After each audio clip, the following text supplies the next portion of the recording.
তো মোৰ বন্ধুসকল তাৰমানে আজি দুপৰীয়াৰ পৰা প্ৰায় 3টা-4টামান বজাৰ পিছত মেইনলি বস্তুটো ভাইৰেল হৈছে যে যিখন যোৱাকালিৰ মানে 15/9/2024 কুৱেশ্যন পেপাৰ আছিল মানে AD 2.0 যিখন কুৱেশ্যন পেপাৰ আছিল HSLC লেভেলৰ। তো সেইখন সকলোৰে মোবাইলে হোৱাটছএপে তাৰমানে স্প্ৰেড আপ হৈ আছে বা ভাইৰেল হৈ থকা বুলি কওঁ আমি সহজ ভাষাত। চ' আৰু এইটোৰ কাৰণে আমাৰ বহুত এছপাইৰেণ্ট ষ্টুডেণ্টছ কি হৈ গৈছে তাৰমানে পেনিক হৈ গৈছে। তাৰ ৰিজনটো কি? কাৰণ তেওঁলোকৰ এনেকুৱা ভাৱ হৈছে যে যদি মানে এই পেপাৰখন কাৰোবাৰ হাতত এক্সেছ যদি থাকে সেইটো অবভিয়াছলি মানে চাকৰিটো লৈয়ে ল'ব। চ' সেইকাৰণে সেইবিলাক ভাবি তাৰমানে বহুত আমাৰ ষ্টুডেণ্টছৰ মনত তাৰমানে টেনশ্যন হৈ আছে। অবভিয়াছলি টেনশ্যন হ'ব, এটা চাকৰিটো ইম্পৰ্টেণ্ট বস্তু আৰু এটা জীৱনত। তো যি কি নহওক আমি তাৰমানে এইটোৱে কথা আলোচনা কৰিম যে আচলতে এইটো ক্ষেত্ৰত পেনিক হোৱাৰ কিবা প্ৰয়োজন আছে নে নাই নে কি আৰু। তো ফাৰ্ষ্ট অফ অল যে সেই পেপাৰখন যি আছিল সেইখন যিটো ডেট আছে পেপাৰখনৰ মানে পেপাৰ নহয় ঠিক PDFটো যিটো ডেট আছে সেই ডেটটো যোৱাকালিৰ আছে। যোৱাকালিৰ 2:17 বজাত মানে দুপৰীয়া 2:17 বজাত যোৱাকালিৰ ডেটটোত তাৰমানে সেই PDFটো ক্ৰিয়েট হৈছিল মানে যিটো তাৰমানে সকলোৰে মোবাইলে ভাইৰেল হৈছে। কিন্তু এটা কথা ঠিক যে এই যিটো PDF আছে এইটো কোনো মোৰ মতে সেইটো জাষ্ট মোৰ পইণ্ট অফ ভিউ, কোনো ষ্টুডেণ্টে ক্ৰিয়েট কৰা নাই। এইটো জাষ্ট ইনভিজিলেটৰেই হওক বা এই এক্সাম চেণ্টাৰৰ যিবিলাক ষ্টাফ থাকে সেইবিলাকেই হওক তেওঁলোকৰ দ্বাৰাই তাৰমানে এইটো ক্ৰিয়েট হৈছে। কিন্তু এটা কথা যে এই PDFটো টোটেল 90টা পেজ আছে আৰু যিকেইটা একদম পেজ আছে ন সেইকেইটাত যেনেকৈ ফটো মৰা গৈছে তাৰমানে একদম কি ধুনীয়াকৈ একদম প্লেনকৈ। তাৰমানে এইটো এনেকুৱা নহয় যে ভয়ে ফটো মাৰোঁ, সেনেকুৱা নহয়। জাষ্ট থৈ সমানকৈ মাটিত থৈ মাটি মানে যি আৰু ফ্ল'ৰ বা যি আছে আৰু টেবুল চেয়াৰ য'ত তাত থৈ পেলাই তাৰমানে ধুনীয়াকৈ ফটো মাৰা গৈছে। তাৰমানে যিয়ে এইটোত ফটো মাৰিছে তাৰ হাতত এইটোৰ প্ৰপাৰ এক্সেছ আছিল, মানে সেই ইচ্ছা কৰি সেইটো মেনুপুলেট কৰিব পাৰে তাৰমানে। চ' এটা কথা ঠিক যে যিয়ে এনেকৈ ফটো মাৰিব পাৰে মানে কুৱেশ্যন পেপাৰটো বহুত ক্লাছিফাইড ন, কাৰণ যিখন OMR শ্বীট আছিল সেইখনৰ লগত মই যাকে সুধিছোঁ তেওঁলোকে কৈছে বাৰু সেই OMR শ্বীটখন যি আছে এই OMR শ্বীটখন তাৰমানে সেই কুৱেশ্যন পেপাৰৰ লগতে একেলগে তাৰমানে জমা দিব লাগে, এনেকুৱা আছিল। চ' সেই ক্ষেত্ৰত যাৰ হাতত কুৱেশ্যন পেপাৰৰ এক্সেছটো থাকিব তাৰ হাতত OMR শ্বীটৰো 100% এক্সেছটো থাকিব। মানে যদি সি কুৱেশ্যন পেপাৰখন মেনুপুলেট কৰিব পাৰে সি OMR শ্বীটখনো আপোনাৰ মেনুপুলেট কৰিব পাৰিব। আৰু এটা কথা যিখন কুৱেশ্যন পেপাৰ আছিল তাত টিক মাৰ্ক মাৰা আছিল, মানে যে তাৰমানে এইখন কাৰোবাৰ কৰা তাৰমানে আমি যেনেকৈ কিবা এটা কুৱেশ্যন পেপাৰ এখন কৰাৰ পিছত যি আচ্ছা 6 নম্বৰটো মই কৰিলোঁ বোলে এইটোত চিন মাৰি থৈ দিলোঁ, এনেকুৱা ধৰণৰ। তাৰমানে সেই পেপাৰখন তেনেকুৱা আছিল, মানে এইখন কোনোবা কেণ্ডিডেটৰ মানে কি পেপাৰ। আৰু এই কেণ্ডিডেটৰ পেপাৰ আচ্ছা সি কেণ্ডিডেটজনে বা জনীয়ে গম পায় নে নাপায় মোৰ সেইটোত হাতত আইডিয়া নাই অলপ।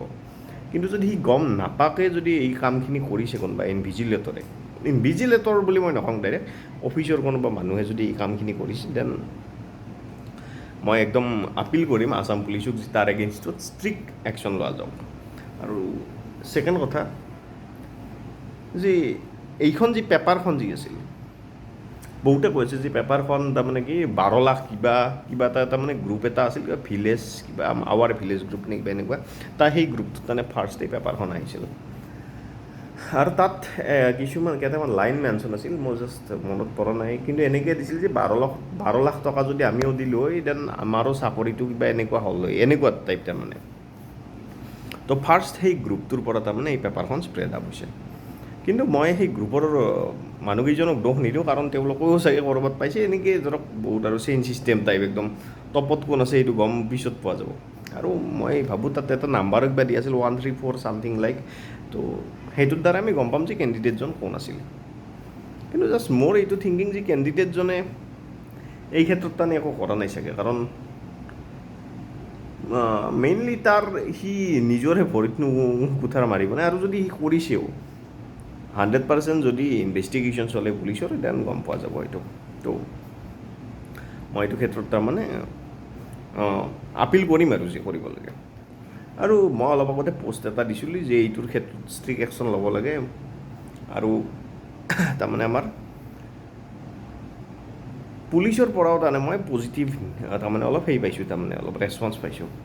মোক তাৰমানে এজন পুলিচে কলো কৰিছিল, মই নামটো বাৰু নকওঁ। তেখেতে সুধিছিল যে তুমি কেতিয়া পাইছা, মই কৈছোঁ যে আজি দুপৰীয়া 4টামান বজাত পাইছোঁ। আৰু তাৰমানে ডেটটো যি মেনশ্যন আছে, মানে কি 15 তাৰিখটো সেই ডেটটো মেনশ্যন আছে, সেইটো কথাও কৈছোঁ। তেখেতেও গম পাইছে বাৰু এইটো কথা। তেখেতে হৈছে কিবা টাইম গম পোৱা নেকি, মই কৈছোঁ মই টাইমটো নাজানো আৰু, কিন্তু মই 4টামানত পাইছোঁ আজি দুপৰীয়া। চ' বাৰু ঠিক আছে, তেখেতে তাৰমানে ইয়াৰ এগেইনষ্টত একশ্যন ল'ব তাৰমানে। তেখেত মানে অলপ হাই ৰেংকৰে তাৰমানে অফিচাৰ, হাই মানে অলপ বহুত হাই ৰেংকৰ। বাৰু যি কি নহওক সেইটো কথা আমি পিছত কম কেতিয়াবা, যদি কালপ্ৰিটটো ধৰা পৰে।